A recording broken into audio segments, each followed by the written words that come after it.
Papanoorin natin ang naging casting reel video ni Chelsea Fernandez sa MUPH 2025 in partnership with Zonrock's Color Safe. I love the red. A lot of people were judging me. Why did I join a pageant again?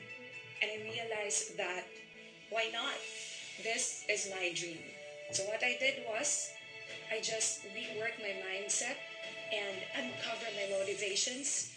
And most especially, I gave love to myself. Love it. Gusto ko yung pa-aura sa umpisa. And talagang bumagay yung color red dun sa kanyang casting reel video.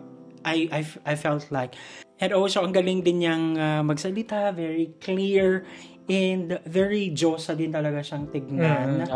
And I commend her for, not listening to what others might have said about her trying to get another crown sa national pageant, ganun. So, yeah. No, we don't know kasi 'di ba, may mga queens na nakuha nila yung ultimate na crown na gusto nila in 3 times na try nila, 4 na try, ganyan. So, 'di ba? Why not? 'Di ba? And in life also, ganun lang din. Kumbaga, we don't have the right to judge other people kung bakit nila tinatry na gawin yung isang bagay para maabot nila. Kasi hindi natin alam kung ano yung kwento behind it.